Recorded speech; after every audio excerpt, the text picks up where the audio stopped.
అనుకూలంగా పవనాలు వీస్తుండటమే దీనికి కారణమా?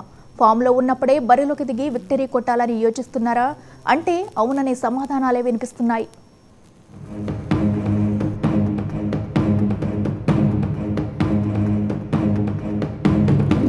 ఇటీవల జరిగిన 5 రాష్ట్రాల అసెంబ్లీ ఎన్నికల్లో ప్రధాన రాష్ట్రాలను గెలుచుకున్న బీజేపీ అదే ఊపు మీద లోక్సభ ఎన్నికలకు వెళ్లాలని యోచిస్తోంది.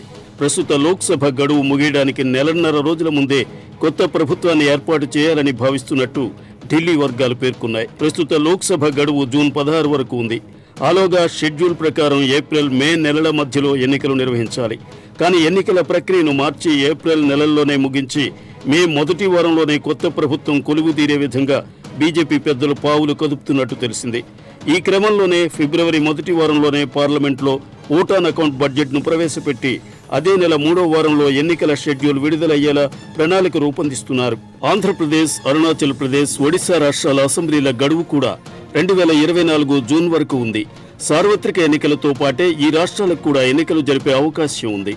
ఈ అంచనాలతోనే ఆంధ్రప్రదేశ్ సీఎం జగన్మోహన్ రెడ్డి ముందస్తు ఎన్నికలపై తన కేబినెట్ సహచరులకు హింట్ ఇచ్చి ఉంటారని పరిశీలకులు భావిస్తున్నారు.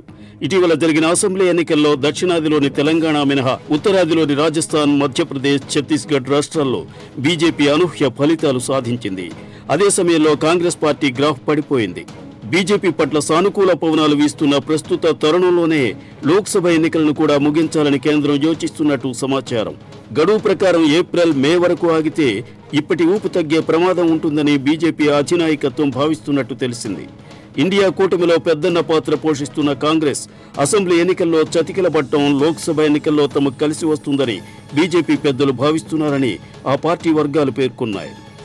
మరోవైపు ఇండియా కూటమిలో లోకలోకులు సైతం తమకు కలిసి వస్తాయని బీజేపీ భావిస్తున్నట్టు తెలిసింది. మధ్యప్రదేశ్లో సీట్ల పంపకాల విషయంలో కాంగ్రెస్, సమాజ్వాదీ పార్టీకి మధ్య విభేదాలు తలెత్తాయి. కాంగ్రెస్ ఒంటెత్తు పోకడ్ల పట్ల ఇండియా కూటమిలోని మిగతా పార్టీలు తీవ్ర అసంతృప్తితో ఉన్నాయి. ఇప్పటికే కేరళలో సిపిఎంతో, ఢిల్లీ, పంజాబ్లో ఆమ్ ఆద్మీ పార్టీతో కాంగ్రెస్కు పొసగడం లేదు. కూటమి ఏర్పాటుకు కృషి చేసిన బీహార్ సీఎం నితీష్ కుమార్ ఈ మధ్య అంటీ ముట్టనట్టుగా వ్యవహరిస్తున్నారు. ఈ నేపథ్యంలో ఆ కూటమి మళ్లీ ఐక్యతా రాగం వినిపించకముందే ఆయా పార్టీలను ఎన్నికల రంగంలోకి దించాలన్నది బీజేపీ వ్యూహంగా ఉన్నట్టు తెలుస్తోంది.